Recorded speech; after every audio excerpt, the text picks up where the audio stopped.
Bismillahirrahmanirrahim. Assalamualaikum warahmatullahi wabarakatuh. Waalaikumsalam warahmatullahi wabarakatuh. Alhamdulillahirrahmanirrahim. Selamat datang Bapak Ibu semua di sini. Hari ini kita akan melakukan wawancara untuk calon Satgas PPKS di Stikes Surya Global Yogyakarta. Namun sebelumnya, marilah kita mulai dengan baca basmalah bersama-sama. Bismillahirrahmanirrahim. Perkenalkan, di sini kita ada 3 tim untuk panitia seleksi. Saya di sini sebagai ketua, nama saya Nika Nisfianingrum. Di sini ada anggota, yang pertama ada Ibu Titis, yang berikutnya ada Mas Anjas ya. Di sini nanti kita akan memberikan beberapa pertanyaan kepada ibu-ibu di sini terkait dengan calon Satgas PPKS yang akan diadakan di Stikes Surya Global Yogyakarta. Namun sebelumnya, apakah ingin ditanyakan terlebih dahulu? Tidak ada. Cukup ya. Mungkin mulai dari Ibu Diah Nur Fitria. Oke. Di sini ada beberapa pertanyaan terkait dengan calon Satgas. Menurut Anda, apa yang mendasari saudara untuk mengikuti proses seleksi Satgas ini? Kalau menurut saya, kenapa saya ikut dalam proses seleksi Satgas PPKS ini, karena panggilan hati ya gitu, karena ini memang fenomena sekarang di beberapa kampus itu banyak ada yang terjadi kekerasan seksual begitu ya, dan walaupun mahasiswa santri kami itu kan perempuan yang mendominasi, tetapi belum tentu gitu ya aman dari kejadian-kejadian seperti itu gitu. Sehingga karena saya juga membawahi asrama gitu ya, sehingga saya ingin berperan dalam Satgas PPKS kali ini. Ya. Menurut jenengan kan berarti ada potensi kejadian kekerasan atau apa yang ketidaknyamanan antara mahasiswa atau santri laki atau perempuan. Gimana cara untuk membatasi agar tidak ada kejadian seperti itu? Memang potensi di mana-mana selalu ada nih. Mana-mana selalu ada, dan memang kita di pesantren, khususnya saya sebagai wali maskan, salah satu dari wali maskan di pesantren di asrama Darul Jannah itu, ya memang membatasi tadi jam berapa keluar santri minimal dengan itu. Kemudian mengarahkan gitu ketika ada tindakan yang tidak mengenakan itu mereka untuk menyampaikan kami gitu. Jadi nanti ada upaya pendampingan dari kami untuk Baik, saya akan menanyakan kepada Mbak Lelia ya. Di sini saya ingin menanyakan kepada Mbak Lelia. Menurut Mbak Lelia, sudah tahu belum apa sih itu kekerasan seksual itu? Insya Allah sudah tahu. Jadi tahu ya apa itu kekerasan seksual. Terus menurut Mbak Lelia, seperti apa peranan pesantren dalam program Satgas PPKS ini? Mungkin menurut saya peranan pesantren dalam program saat ini sangat besar sekali ya, dikarenakan kan pesantren kita mayoritas yaitu akhwat seperti itu dan minoritas ikhwan, yang mana kalau misalnya mayoritas akhwat secara tugasnya itu lebih gede gitu. Jadi kalau misalnya cewek itu kan dibutuhkan penjagaan yang sangat ketat gitu kepada perempuan, karena kekerasan mayoritas yang mendapatkan kekerasan seksual itu kan dari seorang wanita seperti itu. Jadi menurut saya sangatlah penting jikalau peranan Satgas ini ada di pesantren kita. Jadi sangat penting ya untuk peran Satgas PPKS ini. Iya. Terus misalkan nih ketika terjadi suatu kekerasan seksual gitu kan, kadang ada yang mau melapor mau nggak, dan gimana caranya biar menyadarkan kalau ada seperti itu tuh harus mau gitu melapor, nggak mau dan sebagainya. Jadi kan misalnya pengurus di asrama Bu, jadi kalau misalnya adik-adik yang ada mengalami kekerasan seksual tapi nggak mau melapor, kita melakukan pendekatan terlebih dulu kepada anaknya, karena juga kan mereka nggak mau melapor pasti ada faktor-faktornya seperti kayak malu atau nanti takut direndahin gitu. Jadi pendekatan kepada anak yang terkena kekerasan itu sangat penting menurut saya. Cukup untuk Mbak Cici. Baik, kita lanjutkan untuk wawancara calon Satgas ya. Di sini ada Renanda, lalu ada Sutriyani, Lupita, dan terakhir ada Devi. Sudah berdiri semua ya. Di sini ada beberapa pertanyaan yang akan kita ajukan untuk Mbak Renanda. Kira-kira apa motivasi Mbak Renanda untuk mengikuti proses seleksi Satgas PPKS di Stikes Surya Global? Baik Ibu, terima kasih atas pertanyaannya. Izin menjawab. Motivasi saya untuk mengikuti tes wawancara Satgas ini, yang pertama yaitu saya niat beribadah karena Allah Ibu. Karena yang dimana di sini kita sebaik-baik umat, sebaik-baik manusia adalah yang bermanfaat untuk orang lain. Nah, sebagaimana saya menjadi mahasiswa keperawatan, saya ingin mengimplementasikan apa yang sudah saya dapatkan. Yang mungkin yang bisa saya ikuti adalah salah satunya dengan mengikuti kegiatan-kegiatan yang ada di kampus, termasuk dengan mengikuti Satgas ini, Bu. Saya ada ke Mbak Lupita ya, saya lanjutkan. Itu sebagai mahasiswa, menurut penjenengan tindakan apa yang masuk dalam kategori melecehkan? Kayak tadi kan kekerasan ya, yang bisa dibilang itu melecehkan itu. Menurut saya sih pelecehan itu bisa kayak cuma pegang bahu itu, misalnya kalau emang perempuannya tidak nyaman, menurut saya itu udah termasuk pelecehan. Kalau misalnya dari orang asing, laki-laki asing atau mungkin yang nggak dikenal, kalau pegang bahu itu kan udah termasuk pelecehan bagi saya. Terima kasih. Bisa dilanjutkan Mas Anjas? Baik, saya ingin menanyakan kepada Mbak Devi ya. Ya. Menurut Mbak Devi, diperlukan tidak ada tidaknya pembatasan waktu kegiatan malam yang mengumpulkan antara laki-laki dan perempuan, seperti misalnya ada rapat organisasi atau kegiatan yang lainnya untuk saat malam? Baik, izin menjawab ya. Menurut saya, adakah perlu pembatasan waktu antara untuk organisasi untuk waktu malam? Itu sangat perlu, karena apa? Waktu malam juga adalah waktu istirahat, dan waktu malam itu kan sebenarnya organisasi itu masih bisa dilanjutkan pada esok harinya gitu. Batasan waktunya mungkin di jam malam itu jam berapa untuk organisasi ini? Misalnya kegiatannya mulai misalkan jam 4 sore lah selesai kuliah, terus saat jam malam itu selesai jam berapa? Baik, izin menjawab. Jadi untuk pembatasan waktu kan di pesantren sendiri juga sudah ada pembatasan waktu untuk masuk ke asrama, yaitu pada jam 9:30. Mungkin bisa disamai dengan pembatasan waktu masuk ke asrama. Terakhir Mbak Sutriyani. Baik, ketika nanti Mbak Sutriyani masuk dalam Satgas PPKS, kira-kira langkah awal apa yang Mbak Sutriyani pilih untuk mempublikasikan ini loh di Stikes Surya Global? Itu ada PPKS yang di situ bergerak terkait dengan kekerasan seksual. Itu langkah pertama apa yang akan dipilih? Oke, baik, izin menjawab Ibu.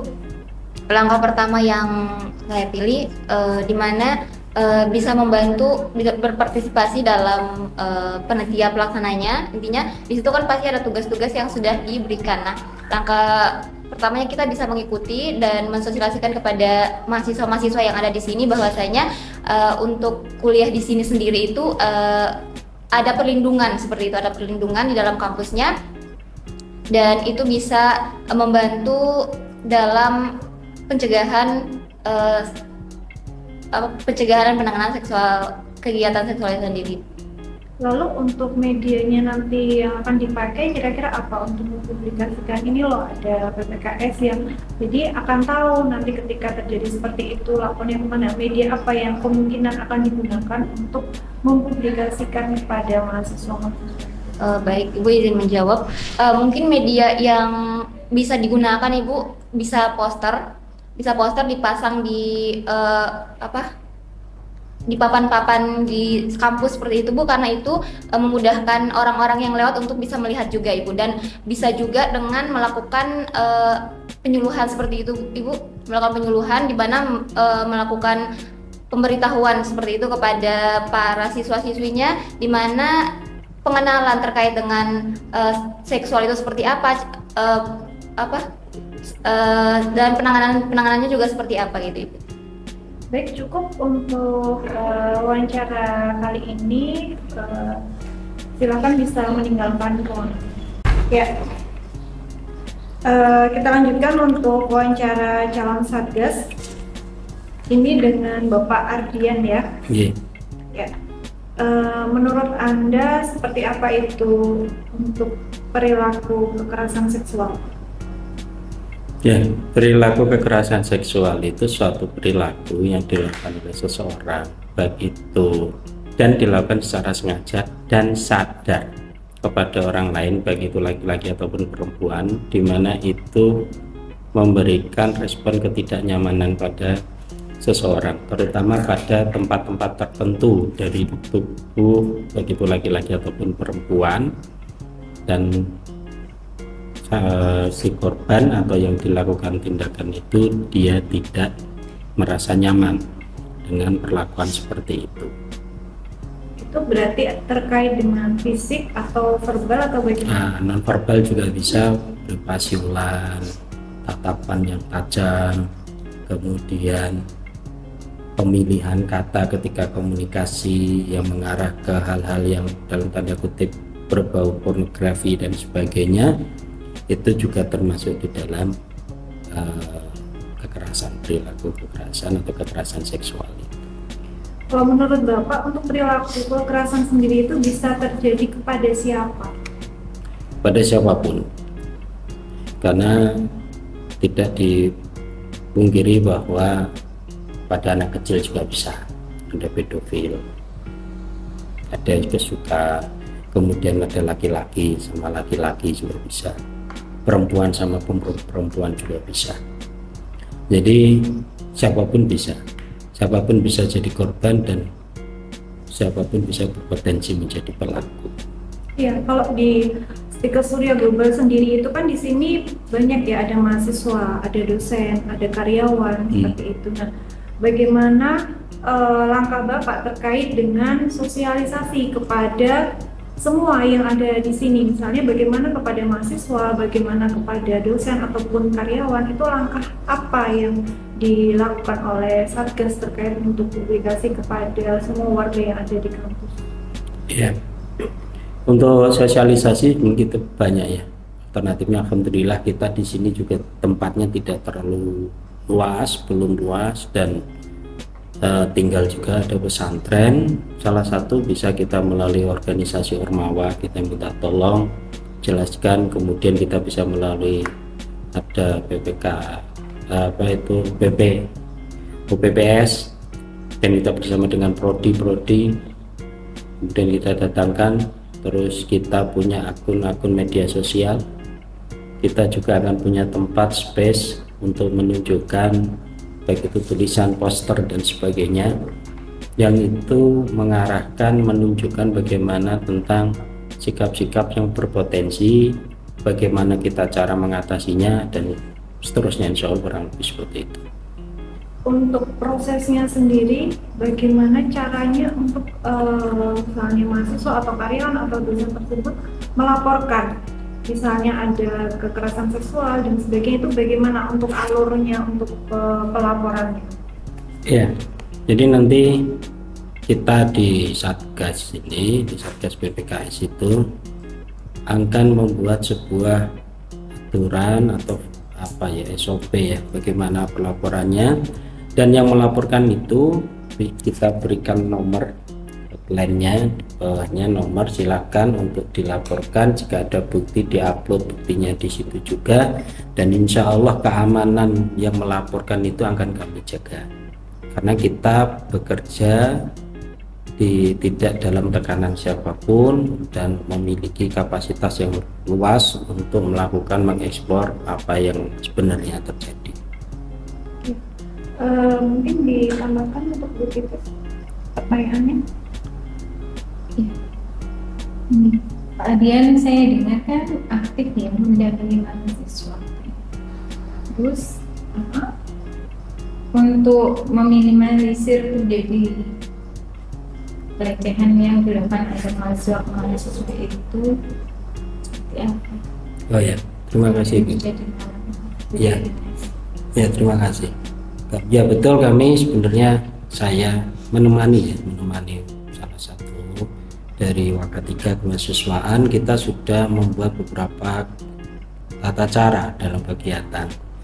Salah beberapa nih saya sebutkan, misal ketika dalam adanya kegiatan dalam satu ruangan, maka itu harus dipisah antara ikhwan dan akhwatnya, harus dipisah dan tidak boleh tertutup ruangannya tidak tertutup. Bahkan untuk desain Ormawa kita sudah lakukan komunikasi dengan bagian pembangunan di institusi di kemahasiswaan, itu menyampaikan bahwa tidak boleh bangunan-bangunan yang melibatkan kegiatan mahasiswa indoor atau khususnya camp-campnya dari setiap Ormawa itu tidak boleh tertutup, harus kelihatan dari luar. Jadi kalau ada kegiatan-kegiatan mereka musyawarah di situ bisa dipantau, atau pintunya dibuka, tidak boleh pintunya tutup, dan tidak ada kegiatan di camp malam hari karena sebagian sudah berada di lingkup sini. Jadi untuk memonitor insya Allah lebih mudah, dan kita memberikan aturan kepada setiap pimpinan dari Ormawa untuk mengikuti aturan tersebut. Kalau tidak akan mendapatkan konsekuensinya dari dana pagu tersebut yang telah ada. Kegiatan seperti itu maksimal itu sampai jam berapa kalau kami kemahasiswaan biasanya itu mengikuti aturan yang ada di Ponpes. Jadi kalau dari kami maksimal jam 9 itu sudah selesai, tidak boleh ada kegiatan lagi mahasiswa. Kurang lebih seperti itu.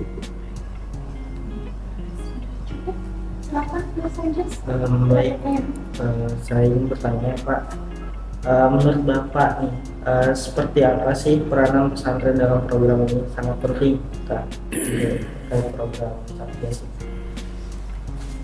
Seharusnya menjadi sangat penting karena pesantren itu kontrolnya lebih mudah, dan di setiap maskan sudah ada wali maskannya masing-masing, ada asisten wali maskannya, dan ada musrifah. Jadi kegiatan-kegiatan yang berpotensi mengarah ke tindakan-tindakan kekerasan seksual itu bisa tercegah. Nah, harusnya seperti itu. Dan